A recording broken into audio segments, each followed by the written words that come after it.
Hello, everyone. This is Anonymous Addiction at My Truth About AA, as Bobby C sees it, and I'm Bobby C. Today, we're going to be talking about, we did Tradition 1 short version, we did Tradition 2. Now I'm going to be talking about Tradition 3. I'll say it again. People are going to say when they listen to this, even when they see it tradition, up on the screen, they're going to say, I don't care about the traditions. Doesn't affect me. All these traditions are talking about the group. 12, 12, and 12, 12 traditions. The 12 steps kind of takes our mind, our body, mind, and spirit. If you don't believe in spirit, it takes our mind, kind of manipulates, indoctrinates us from the mind point of view. In the traditions, it takes the group and it makes a group conscious. This entity, which is called group conscious, and which group conscious is it's really just elder statesmen. It's the old timers, the people that can parrot the most and give the message over and over again. And that's what we're talking about. Traditions are talking about the group. It controls the groups. Tradition 3. Now in the big book, it just says real quick, it says, the only requirement for AA membership is a desire to stop drinking. And then they have a long version. Our membership, it says our membership ought to include all who suffer from alcoholism. Now, in the short version, it just says, you have a desire to stop drinking. Here they call you an alcoholic again, and alcoholism. For a group purpose, there is but one ultimate, our membership ought to include all who suffer from alcoholism. So they expanded it. Hence, we may refuse none who wish to recover. None. Nor AA membership ever depends upon money or conformity. That's not true. Money, it's always taken in money. It has to. It has to take in money to survive. There's CEOs, there's presidents. The top of the pyramid. On my other podcast, I'll show you how much they make. They're, the CEO of World Service president makes about $230,000 a year. Here we go in the 12 and 12, the 12 traditions. It goes back to the short one. The only requirement for AA membership is a desire to stop drinking, but it goes into 4 or 5 pages. But getting back to this, the long version in the big book. Nor are AA membership ever depend upon money or conformity. Money, I just talked about that. Conformity, look, in Tradition 1, it says AA members have to conform. It says depend upon money or conformity. It says right here, AA members have to conform to the principles and actually depend upon obedience to spiritual principles, which when they talk about spiritual principles, they're talking about 12, 12, and 12, their principles, Alcoholics Anonymous principles. So the only requirement for membership is a desire. We hear this over and over. It's read over. The traditions are embedded into the meetings. I don't care if you go to a tradition meeting or not, you're going to get all the traditions at all the meetings. You're going to hear it. It's going to be parroted. It's going to be stated in all the readings, the different readings. Matter of fact, on the preamble, the only requirement for membership, it's a preamble. Who wrote the preamble? It's not even in a big book. It comes from the Grapevine. One of the publishers in the Grapevine wrote it. The only requirement for membership is a desire to stop drinking. Okay. Is there any desire meter? You're a member if you say you're a member. Yeah, you're a member. You're not a member if you say you're not a member. Is there any desire? Where did they come up with this desire to stop drinking? No one can judge anybody's desire to stop. Nobody can really know why someone's in an Alcoholics Anonymous meeting. And this is the point I'm getting to. Listen to this, ladies and gentlemen. This is the point I'm getting to. Anybody can come in. the court system is connected. The whole government is connected to this AA pyramid structure.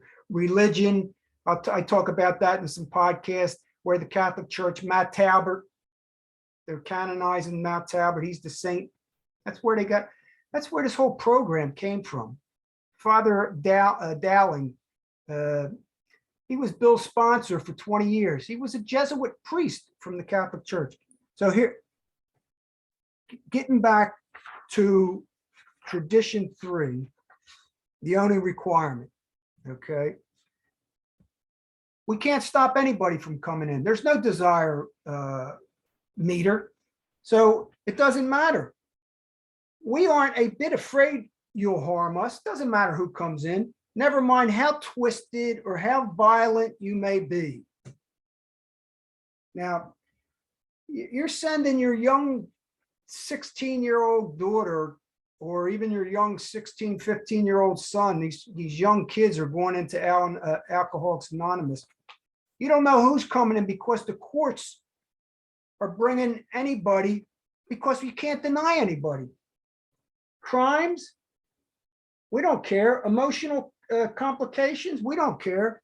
Even crimes, we can't deny you AA. We can't keep you out. We don't care how twisted or how violent you may be. I can't. I mean, it's right here in the book. I mean, if that's not correct, it's right in the book. You don't have to look too far. You don't have to do much research. Okay. All you got to do is start thinking a little critically. You know, think outside the box. You get yourself deprogrammed. You listen to Bobby C and a bunch of other people help you deprogramming.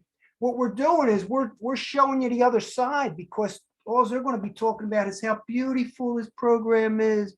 But it tells, if you really connect the dots and follow the money, which I'm doing, I always do, connect the dots, follow the money down the rabbit hole, you'll find out they don't care, because the court, you get it signed, you get your court card signed, throw it in the basket.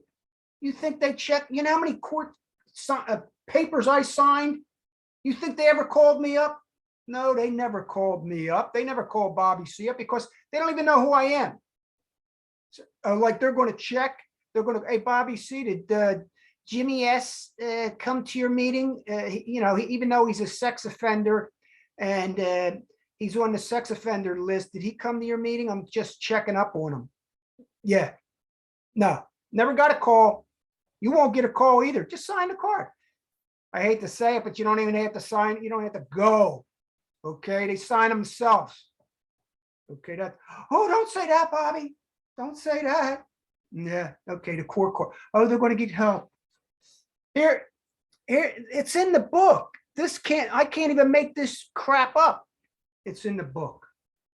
So beggars, tramps, insane inmates, insane asylum inmates, prisoners, queers, plain crackpots, and fallen women, they're definitely in there, because we can't keep nobody out. We can't keep nobody out.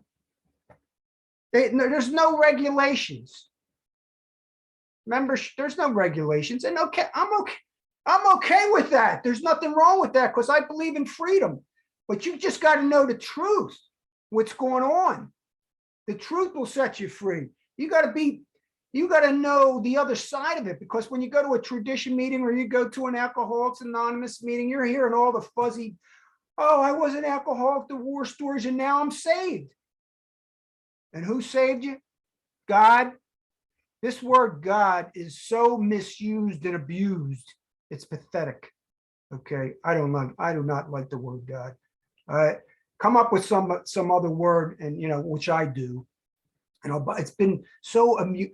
And when they say God, they mean Alcoholics Anonymous. And then when they mean by the group, because 12 traditions control the group, they mean the elder statesmen, the wise old elder statesmen that are humble and they have all the answers. All they're doing is parroting perfect by the program. A newcomer appears at one of the groups. Then they just go on. Then they go on with 3, 4 other pages talking about somebody coming in and saying, oh, I have another problem too. What they're saying is, oh, I'm an addict too. Well, we won't refuse you. Yeah. I've seen many people say this is an Alcoholics Anonymous meeting. It's not a Narcotics Anonymous meeting. There are NA meetings and other meetings over here. Our primary purpose is to help to stay sober and help other alcoholics. That's what they say. Oh, but no, we can't refuse no one. And then the second story is a salesman named Ed. Get this. Ed. There's another story. There's all stories in here, and these stories are like from way back 85 years ago. You know, you're talking about Ed. Ed was an agnostic. We don't refuse anybody, even the agnostics and the atheists. Ed was an atheist. Even the atheist agnostics. Oh, you could come in. And now what they're doing is they're separating. Agnostics and atheists are separating and joining AA, but think they're separating something because they don't believe in God. You're still a member of Alcoholics Anonymous, and you're still worshiping the authority of AA. You're still worshiping the authority. You're still, sponsorship is still priests, deacons, ministers. You're still doing the same thing, ladies and gentlemen. You think you're doing something special, you agnostic and atheist. You want to do something special, leave Alcoholics Anonymous completely and start your own stuff. This AA Beyond Belief, and they're writing books. All they're doing is making money. The big tent, you know, I found all the 3 different literatures they put out. They put out one more extra literature, and they're accepting some books that are approved by AA from the agnostic. And you know who's benefiting? The book writers, the book salesman, the grapevine is benefiting. So here's Ed. He's an atheist. This is the story. This is the story. 2.5 pages just of Ed. But poor Ed, he didn't want to buy any of the God stuff. Poor Ed. I feel sorry for Ed. Ed went out. I mean, read the story. Ed went out. He got drunk. Poor Ed. But you know what? The good news is he was in a hotel room and there was a Bible next to him. And he picked up the Bible and he was saved. And he's back in AA telling his story, how he was saved and he touched the Bible and AA and God has saved him. This is back. This book was written, the Step 1212 and 1212 was written 17 years after the program of Alcoholics Anonymous. And nowadays, when old timers who know Ed, they exclaim, what if we had actually succeeded in throwing Ed out? Sure. These stories, the stories in the steps, that's why they wrote this, the 12 and 12. They expound on it through these stories that are ancient, you know. Even when they talk about Dr. Silkworth, there's like 2 pages of the doctor's opinion. Dr. Silkworth was just a doctor, and he just copied all the stuff he learned, which was 200 years old, this word called alcoholism by, you know, a lot of old people, and I do podcasts, just talk about them.